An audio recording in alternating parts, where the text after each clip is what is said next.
Hey everyone, welcome to Group Text. My guest today has movie star looks, a film geek's brain, a permanent tan from hanging out all those years on the red carpet. He is a host on Turner Classic Movies, as well as the awards correspondent for Entertainment Weekly, and someone I love and adore and have been friends with for about, 1,000 years. We're going to talk about all things Oscar with my friend Dave Karger. Good day, Dave. Nice to see you. You know what? One of the reasons I'm excited to talk to you is that once I hang up this conversation with you, I'm done. Oh, see, and I'm not. The award season will be over officially, and then I literally have an Emmy event tonight. I can't even get into that. But we're going to start off with a new game. We're calling it Rosebud Thorn.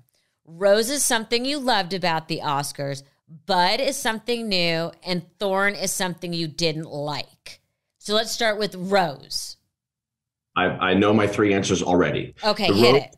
The Rose for me was kind of the overall spirit of the show. And largely that's because of Jimmy Kimmel. I think the show coming after last year where it just felt so ugly because of reasons that we all know, this year had a generosity to it. It was funny, but it also was just like nice and supportive and inclusive. And I credit the winners, but I also credit Jimmy Kimmel.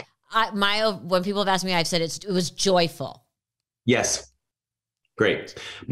My Bud is Not To, the song that won, because I'll be honest, I was kind of like, oh, this song is going to win.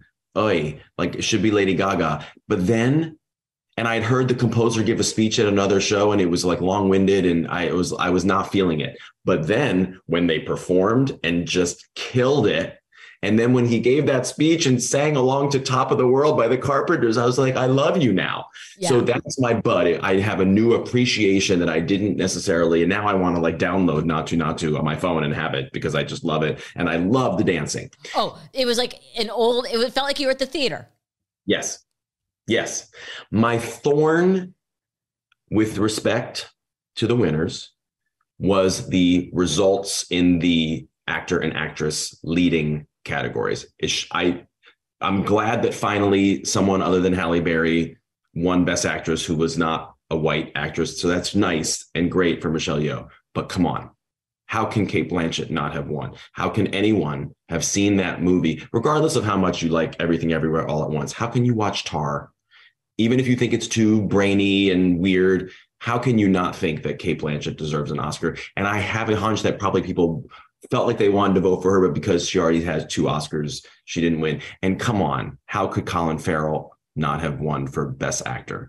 And I just think that sometimes the voters are blinded by the makeup and the transformation, and something like that will win over what I think is a better true performance by Colin Farrell in The Banshees of Inisherin. Just my opinion. Right. I loved Colin Farrell, but I loved Brendan Fraser. For me, those two were toss-ups. Yep.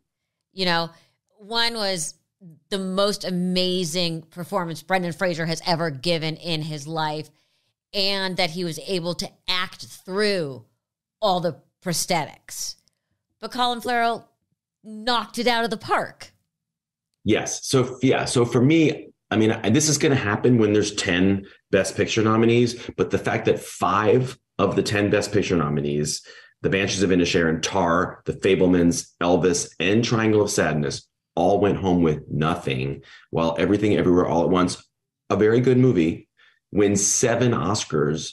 By the way, the same amount as Lawrence of Arabia and Schindler's List. I think even the makers of that film would argue that might be a little much. Yeah. And this movie, Everything Everywhere All at Once, is only the 3rd movie ever in the history of the Oscars to win 3 acting Oscars. The other 2 were A Streetcar Named Desire and Network. Again, great winners. I was happy for all of them. It just seemed a little overkill for me. What about the one that I didn't see coming at all was All Quiet on the Western Front?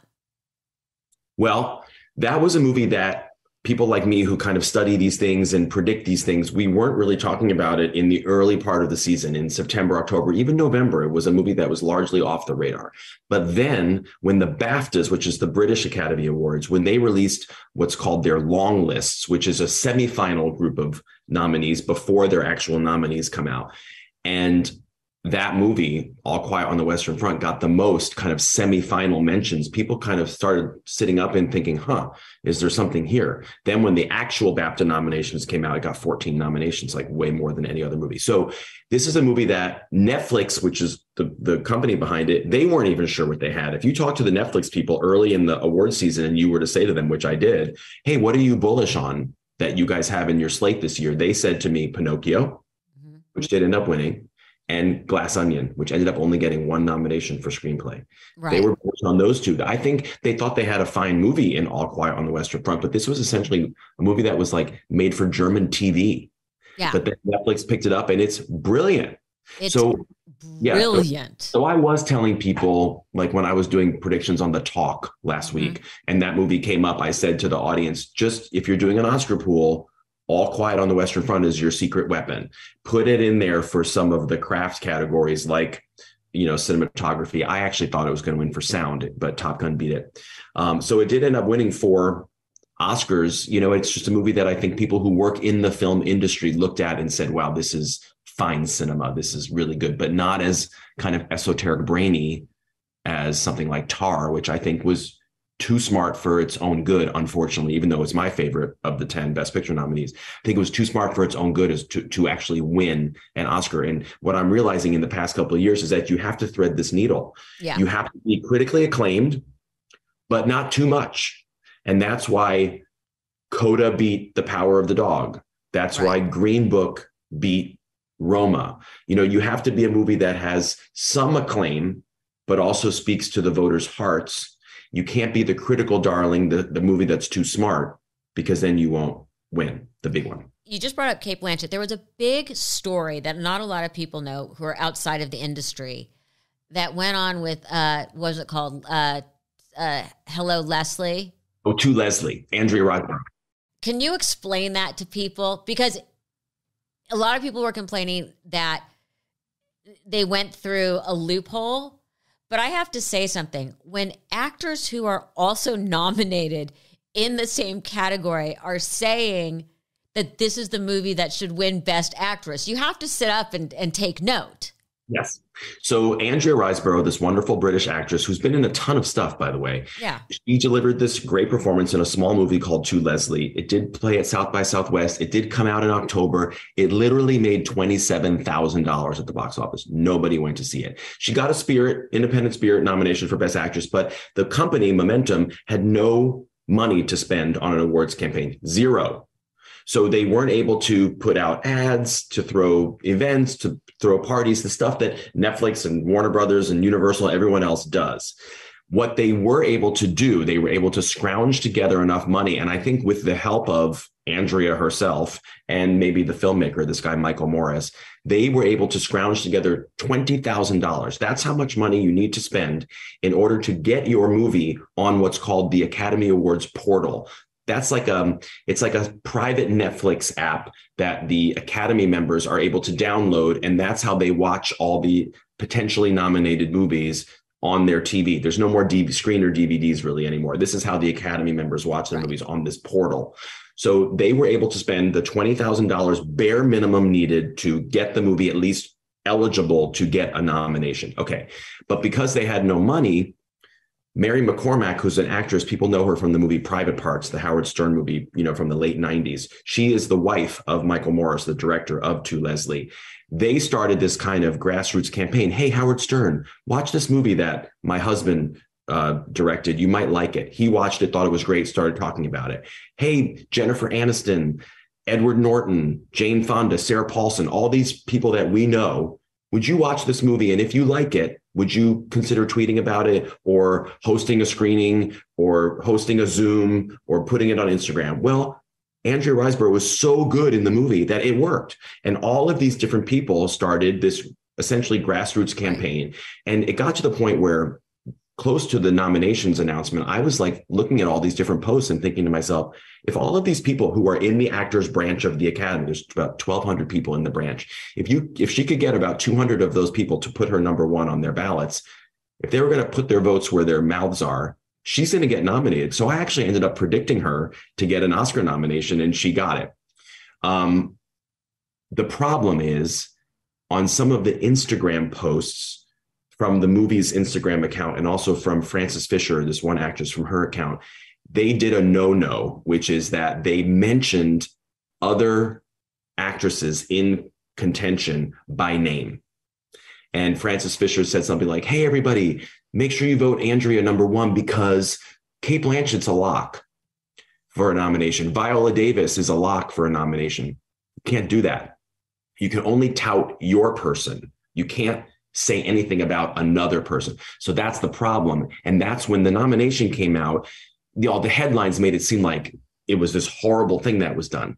I mean, it's unfortunate because her nomination meant that Viola Davis and Danielle Deadwyler did not get in, but she deserved a nomination. I would argue Danielle Deadwyler did too, over someone like Ana de Armas from Blonde, but that's just my opinion. But the ultimate irony is that right when the balloting was out for the people to choose the winners, Michelle Yeoh did something similar. And she put a screen grab on her Instagram of an article from Vogue.com that said, if Cate Blanchett were to win, it would be great, but she already has two. So if Michelle Yeoh were to win, she would now be Academy Award winner Michelle Yeoh. And how great would that be?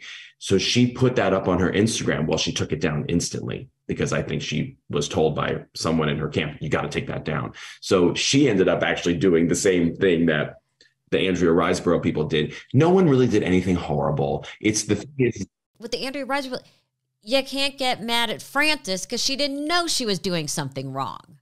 I mean, if these people really should know they can read the bylaws, but how would they know? Right. I wouldn't know that. That's why they didn't take the nomination away. The thing that I have a problem with is that the vast majority of people who kind of casually follow this don't know everything that we just said. All they saw was controversial nomination, Andrea Riseborough, and it's tainted, and it shouldn't be because the optics are not great that one of these posts said, oh, don't worry, Viola Davis is a lock, and then Viola Davis didn't get nominated. But you can't, it's kind of like, remember in math class, I used to say correlation is not causality. This didn't cause, Viola Davis. For all we know, Ana de Armas is the one that pushed Viola Davis out, and Andrea Riseborough was number 4 or number 3, above Michelle Williams even. Maybe Michelle Williams is the one that pushed them out.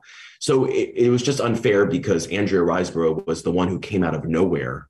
So she's the one who was perceived to have knocked out these other actresses who happened to be Black. And I think that's where it didn't sit well with people. And people said, oh, look at Andrea Riseborough. She had all these connections that someone like Danielle Deadwyler did not have. And because of that, she got the nomination. So that's the part I think that didn't sit well with some people. But it was a deserved nomination. And anyone who hasn't seen that movie, To Leslie, it's available to stream. It's great. Yeah. You brought up Viola Davis, which was one of the big snubs. Who else and Daniel, who else was snubbed? I mean, I would make the case that Tom Cruise deserved a nomination for Best Actor. But at the same time, the person who kind of, quote unquote, got the slot over Tom Cruise was Paul Mescal from Aftersun, who was terrific. So, but I was kind of thinking that he might get in there. Jeremy Pope from The Inspection didn't get nominated. I thought he was great. The women from the movie Women Talking, no one from that movie got nominated. Claire Foy or Jessie Buckley. So those were the ones that, kind of stuck. Eddie Redmayne, I thought was really good. And The Good Nurse, he didn't get. Do you know who I think was overlooked? And I'm a huge fan of Tar. And as I already said, Nina Haas, who played Cate Blanchett's wife in Tar. I thought she was excellent. So I thought she was going to get in there too. I felt other than movies like Elvis and everything, and then I'm not talking the Best Picture category. I'm sort of focusing specifically on the acting categories. There weren't big blockbuster films in the acting categories. I felt like it was very an actor's actor group. You're right. I mean, if you look at the two movies that were nominated for Best Picture that made a ton of money, Avatar and Top Gun, no acting nominations there. What I did like, however, about this group of acting nominees is that there was diversity. Mm-hmm. And there were 16 out of the 20 were first time nominees. And by saying that they were first time nominees doesn't mean they're all Brian Tyree Henry or Austin Butler or Hong Chow people on their way up. It's Jamie Lee Curtis, it's Bill Nighy, it's Michelle Yeoh, it's people who have been around, Brendan Fraser even, people who had been around, Colin Farrell, who have been around for a very long time, but only were now getting their first Oscar nomination. And I do think that's also pretty cool. And one interesting stat is that for the first time ever, I'm almost positive this is true, all four of the acting winners were over the age of 50. And I like that. They were all first-time Oscar nominees over the age of 50. So Ke Huy Quan and Brendan Fraser are both in their 50s.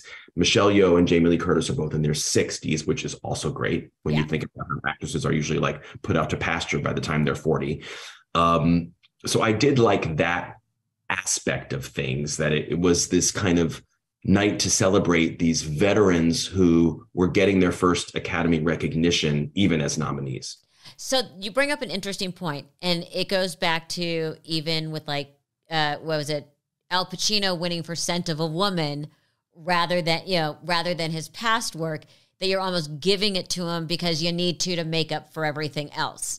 And I felt there was a bit of that.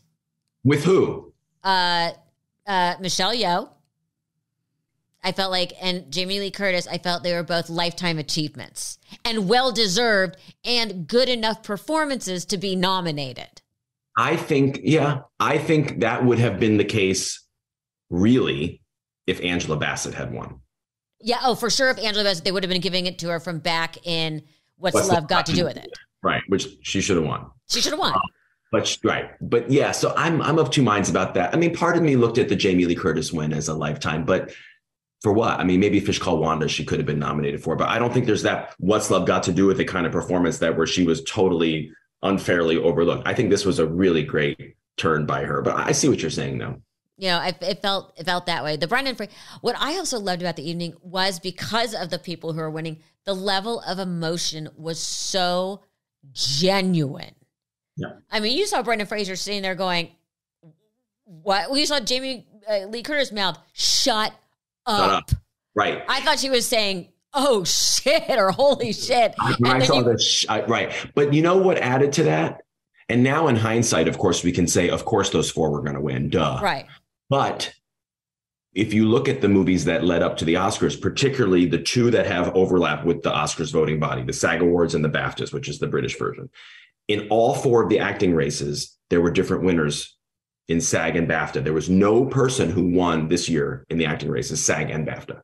So for all four races, it was not really Ke Huy Quan, even though Barry Keoghan won the BAFTA. Everyone knew Ke Huy Quan was going to win. But for the other three, it was either Angela or Jamie Lee, it was either Kate or Michelle, and it was either Austin, Colin, or Brendan.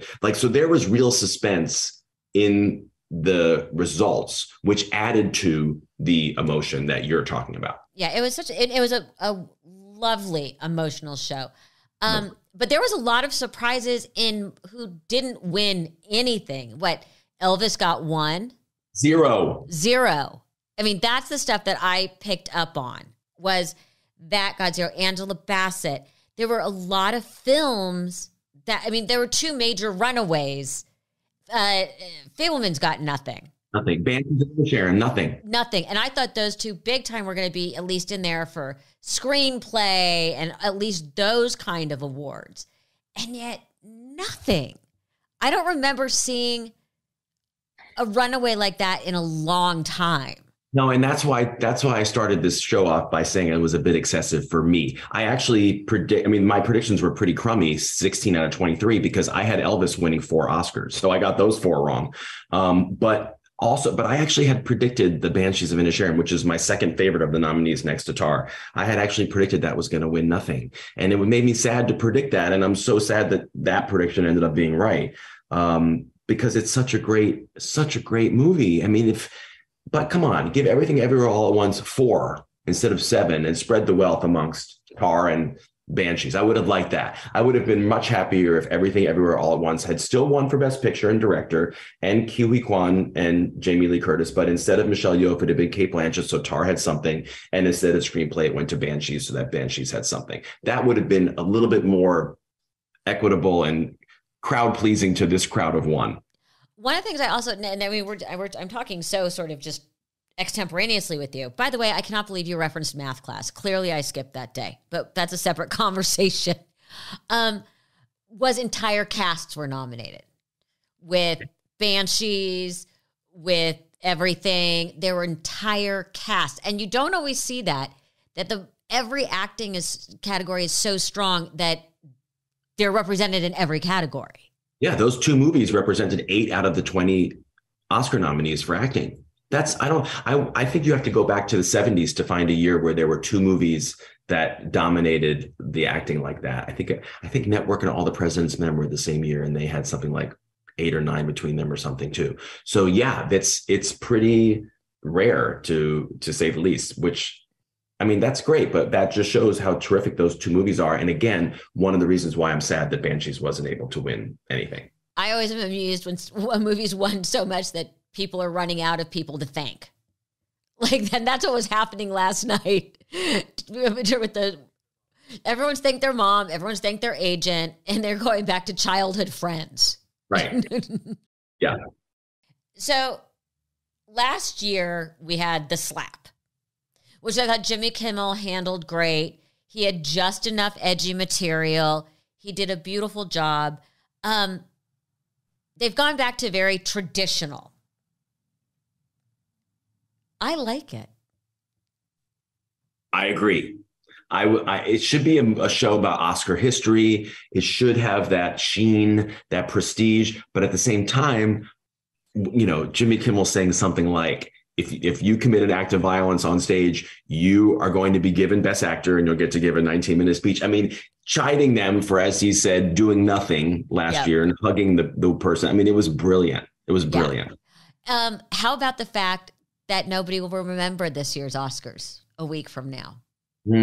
Well, maybe, but because there was such a domination, I think people will remember, because, just like they remember that, Moonlight beat La La Land. It was such a big moment. I think the fact that this movie won 7 Oscars, like up there with these epic movies, I think people are going to remember much more than they remembered like Coda winning last year. Right. Well, and that I was going to go to that next. On the red carpet and in the theater, they had sign language interpreters. I'm calling it the Coda effect. It's the Coda effect, and it's also the Marlee Matlin is now on the board of governors of the Academy effect. Okay, see, I didn't know that. Yeah, so she was really the one who kind of pushed that through, and she was pushing for it for last year, and they didn't do it, and she kind of, publicly groused about that, and they finally did it. I mean, some of the interpreters, especially on the pre-show, were a little bit over the top, but it's a great. I mean, listen, I feel like anything they can do like that doesn't take away from anything. And it makes the Oscars more enjoyable and accessible for, a substantial part of the audience. I think it's cool.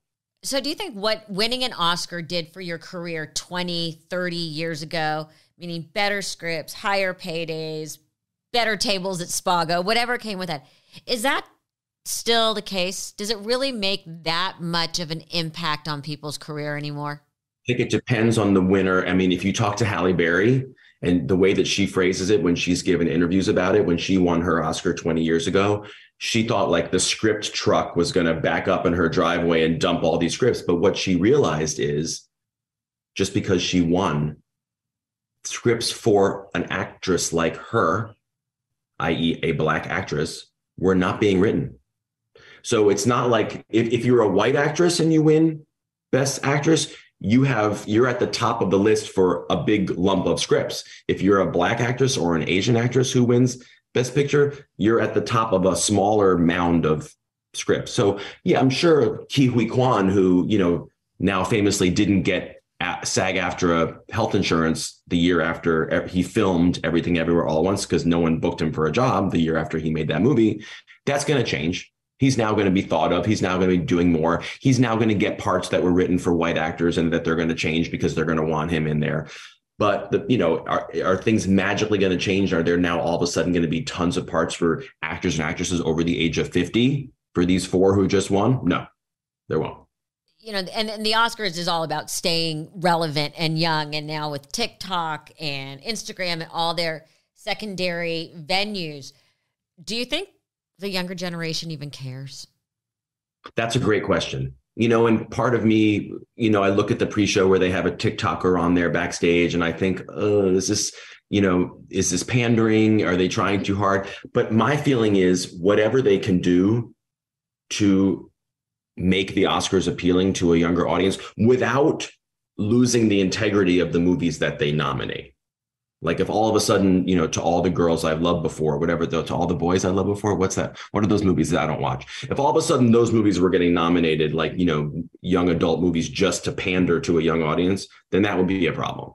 But I do think the Academy the thing I love about the Oscars is that they're the great equalizer. You have these humongous billion-dollar grossers alongside Triangle of Sadness and Women Talking and To Leslie, a $27,000 grossing movie is in the same show as a $1 billion grossing movie. So I think there's a lot of room for a lot of different movies. I do think that enough young people came to the Oscars. I think Austin Butler, Vanessa Hudgens, just the presence of people like that at the show, Lady Gaga, Rihanna, helps. I agree. I did like which I didn't think I was going to like, the QR codes. I thought that was very smart. Did I actually do it? No, because I know what the answers to the questions they were supposed to be questioning. But I thought that was very smart. I think it's smart too. I think they ran into a problem with it once though, which is in Memoriam.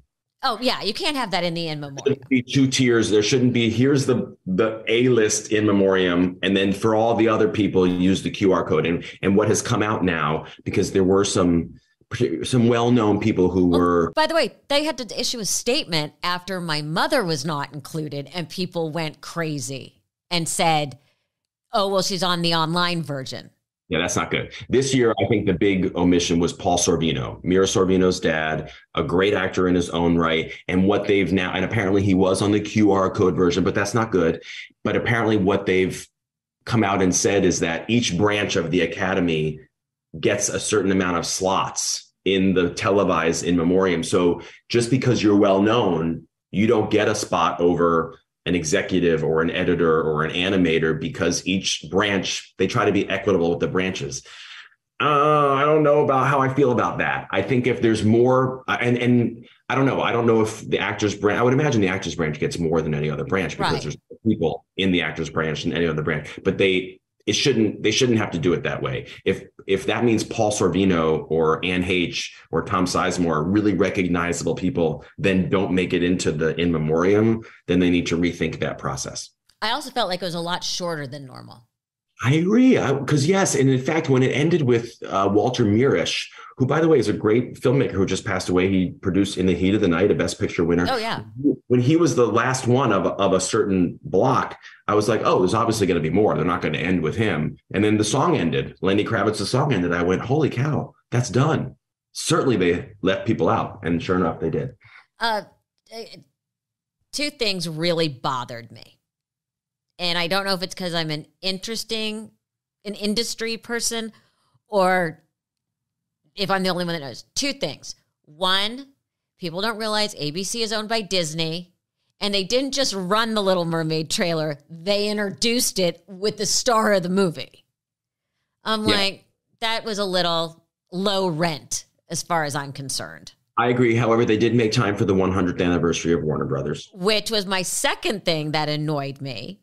They had clips in that of movies that were not made by Warner Brothers, but distributed, specifically Wizard of Oz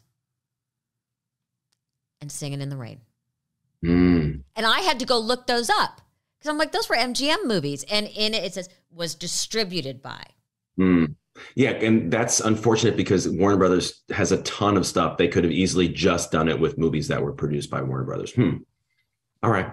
Look, I noticed something you didn't notice. That's good. Now, I have a question for you. Okay. What did you think of the best song nominee, Thames, and the outfit she wore. The cloud headdress that was drop dead gorgeous, but blocked the view of the people sitting behind her. Wonderful for the red carpet, rude to the people behind her. Usually when people wear a big hat like Billy Porter does, it comes off in the theater. That piece should have either been detachable or been able to be ruched down. Why wouldn't that have been something that the stylists thought of, or did they just not care? We're talking about it all today. I know, but we're talking about someone who I didn't even know who it was. I didn't know she, meanwhile, she has like 1 million Twitter followers. But I'm not a believer that all press is good press. I am not either. Now, what was your feeling on that it was a champagne carpet? Why again, why? It's like what I always say about the Oscars and all these award shows and specifically the red carpet. The plot is the same. The wheel is the wheel is a wheel. We can put a different hubcap on it. We can do whatever. The pre-shows are people walking into a building. Right. Why do we think that changing the color of the carpet is going to make it different? And why champagne? And it was filthy. It wasn't dirty by the end. At the beginning, it was pretty, though. I didn't mind it. Not for the dresses. Not for any woman in white or light color standing behind that, in front of that white background, got completely washed out. Interesting. I mean, I personally am not a fan of the color red. It's just a color I don't want around me. I don't like it. I don't have any red clothes, any red things in my house or my apartment. So I was okay with not as much red, but I hear what you're saying, and that's something I hadn't thought of, how the clothes play off it. But not just that, but why? And they made such a deal of we're rolling out the champagne carpet. Maybe it was just like a little bit more of an understated, elegant look, and I thought it was more understated and elegant. I didn't mind until it was. Could you imagine what would have happened if it rained? Yeah, I guess when it was just a 3-hour thing, they didn't really care. That bothered me beyond. So I want to go back to blockbusters and movies that are extremely popular within the general public but don't get nominated. And they opened up Best Picture to be able to include these movies when appropriate. When appropriate. Do you think it's made a difference? Do you think people care more? Or do you think people just, since COVID especially, don't care? It's made a negligible difference. I mean, I think, it's important just to reiterate, it's not like there's 10 slots and 3 of them have to be for movies that made $500 million or more. It's just, it opens it up to the possibility. And I think you can make the argument that if there had only been 5 Best Picture nominees, Avatar certainly would not have been nominated. Mm-mm. Elvis probably would not have been nominated. Top Gun would have been on the bubble. I think in retrospect, you can say that if there had only been 5, it would have been Everything Everywhere All at Once, All Quiet on the Western Front, Banshees, The Fabelmans, and either Tar or Top Gun. You thought Top Gun was that good that it was going to get a nomination for Best Picture, even if there were only 5? The director of Top Gun got a Directors Guild nomination, and there's only 5 slots. The movie got 6 nominations overall. There was a period of time a few months ago where I thought that movie was like in striking distance to win Best Picture. Clearly I was wrong. But there was a time, where that movie, I thought it was like The Fabelmans and Top Gun. This was before people knew about All Quiet, and really before Everything Everywhere All at Once, which came out a year ago, had its kind of big momentum, which started, with the Guild Awards. I thought it was again, I go back to that it felt very joyful. Nobody was trying to, I hate this term, young it up. Right. They just let it be. Do you like that? But I felt because the movies felt, I love that nobody got up there and made big political speeches. Yep. I like all that too, except for the Navalny people, but that was appropriate given the movie. What I find interesting about it is that despite the fact that we're talking about these 4 acting winners who are all in their 50s or 60s, the movie, Everything Everywhere All at Once, feels like a young, energetic, and what I've been saying all along, and the reason I thought it was going to win in the last month, is because it feels like the 21st century choice for Best Picture. It's kind of like Coda or Parasite or Moonlight, these movies that have more inclusivity in their storytelling, more diversity in what you see on screen. And a movie like The Fabelmans or even The Banshees of Inisherin, while wonderful movies, are movies that arguably could have been made 30 years ago. Yeah. Everything Everywhere All at Once, that is a now movie. What was your biggest takeaway from the night? Just utter dominance of Everything Everywhere All at Once. And then by extension, the studio that put that movie out, which is called A24. For your listeners, it's a very scrappy, young, cool studio. They won every single major award, picture, director, and all 4 of the acting races, because they had Everything Everywhere All at Once and The Whale. And they also won for Moonlight a couple of years ago. They put out these cool movies, and like, it's a movie studio more than any other that has a real identity to it. You know, when it's an A24 movie, it's going to be like kind of a cool movie. And I think that's one of the, as far as the industry is concerned, that's the takeaway. But I think, to your point, the takeaway was just the joyfulness of the night and the great spirit of the night, particularly coming off, as I said, the ugliness of what everyone remembers from last year. Okay, looking towards next year, what has already come out that's on your radar? As the siren goes by, nothing. Really? Nothing. I mean, we're only in the middle of March. Like, nothing's come out. Like Shazam, Megan. I mean, I don't think we've seen anything that's an awards contender yet. I didn't go to Sundance, so I don't know what's premiered. I don't know what's premiered there. And then, you know, now what's going to happen is Cannes will be in May, Toronto and Telluride in Venice in August and September, and that's when it all starts again. But thank God, from now, which is the middle of March, until the middle of August, 5 months, we get to just kind of chill out. Well, except that you're going to an Emmy event tonight. Chill out when it comes to the movies, but yes, I am hosting an Emmy event tonight with Elton John, which is kind of cool. That'll be fun.